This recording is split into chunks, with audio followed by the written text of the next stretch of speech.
नाम धर्मदास था। अपने बड्ढे परिवार के साथ धर्मदास एक छोटे से गांव में रहता था। उसके परिवार में कई सदस्य थे। वह हमेशा अपने परिवार के भरण पोषण में लगा रहता था। आर्थिक स्थिति कमजोर होने के कारण सदैव चिंतित रहता था। जीवन में कष्ट के बाद भी धर्मदास बहुत धार्मिक प्रवृत्ति का व्यक्ति था।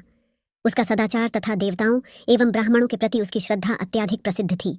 वह अपने पूर्वजों से अक्षय तृतीया व्रत के महात्म्य को सुनता आ रहा था। उसका मानना था कि पूर्वजों ने इस दिन को क्षमता अनुसार जो पूजा पाठ दान किया, उसी के कारण उसका इतना बड्ढा परिवार कभी भूखा नहीं रहता। उसे इस तिथि के प्रति बहुत श्रद्धा थी। वह अक्षय तृतीया के दिन सूर्योदय से पहले उठकर गंगा जी में स्नान करता था, फिर पूर्ण विधि से लक्ष्मी नारायण की पूजा करता और अपने सामर्थ्य अनुसार जल से भरे घड्ढे, पंखे, जौ, सत्तू, चावल, नमक, गेहूं, गुड्डा, घी, दही, सोना तथा वस्त्र आदि वस्तुएं भगवान लक्ष्मी नारायण के चरणों में चढ़ाता था। इनमें से एक हिस्सा प्रसाद स्वरूप अपने परिवार के लिए रखता और एक हिस्सा ब्राह्मणों को दान कर देता।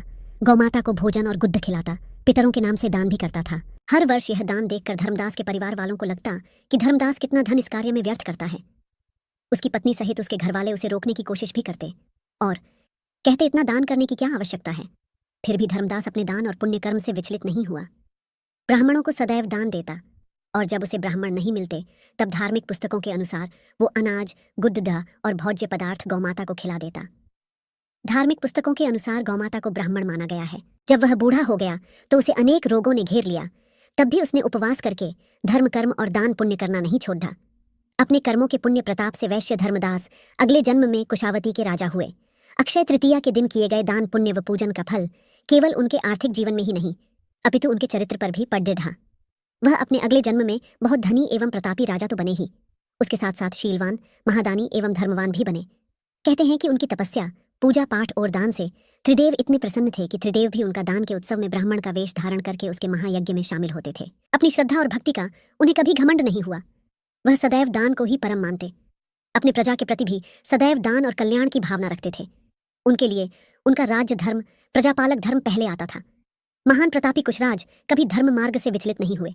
माना जाता है कि यही राजा आगे के जन्मों में भारत के प्रसिद्ध सम्राट चंद्रगुप्त के रूप में पैदा हुए थे। जैसे भगवान ने धर्मदास पर अपनी कृपा की, वैसे ही जो भी व्यक्ति इस अक्षय तृतीया की कथा का महत्व सुनता है और विधि विधान से पूजा एवं दान आदि करता है, उसे अक्षय पुण्य एवं यश की प्राप्ति होती है। मनुष्य को इस तिथि को हर प्रकार के दान यथासंभव करने चाहिए। देवता, पितृ, ब्राह्मण, गौ सबके नाम से दान करना चाहिए और दान निकलने के उपरांत प्रसाद ग्रहण करना चाहिए। इस दिन का महत्व। गेट वैशाख तृतीया को ही भगवान परशुराम ने विष्णु के छठे अवतार के रूप में जन्म लिया था। यह दिन परशुराम जयंती के रूप में मनाया जाता है। 2 वेद व्यास जी ने गणेश जी के साथ महाभारत लिखने की शुरुआत इसी दिन की थी। 3 इसी दिन भगवान कृष्ण ने अपने मित्र सुदामा को महल और धन धान्य से परिपूर्ण करके दोस्ती का फर्ज निभाया था। 4 वैशाख तृतीया को महाभारत का युद्ध समाप्त हुआ था। 5 इस दिन से सतयुग और त्रेता युग का आरंभ माना जाता है। इस दिन गंगा नदी स्वर्ग से उतरकर धरती पर आई थी। इस तिथि गंगा स्नान का विशेष महत्व माना जाता है। 6 रसोई और भोजन की देवी अन्नपूर्णा के जन्म दिवस के तौर पर भी इस दिन को मनाते हैं। 7 ज्योतिष के अनुसार अक्षय तृतीया के दिन सूर्य और चंद्रमा अपनी संपूर्ण उच्च क्षमता के साथ बराबर चमक बिखेरते हैं। 8 उड़ीसा के प्रसिद्ध जगन्नाथ मंदिर की रथ यात्रा के लिए रथ बनाने की शुरुआत इसी दिन की जाती है। 9 वृंदावन में केवल अक्षय तृतीया के दिन ही बांके बिहारी जी के चरण कमल के दर्शन होते हैं। 10 चार धाम की यात्रा के भगवान बद्रीनाथ मंदिर के पट अक्षय तृतीया के दिन से खोले जाते हैं। इस दिन सनातन धर्म में इतनी सारी धार्मिक घटनाएं हुई, इसलिए अक्षय तृतीया का अत्यधिक महत्व है।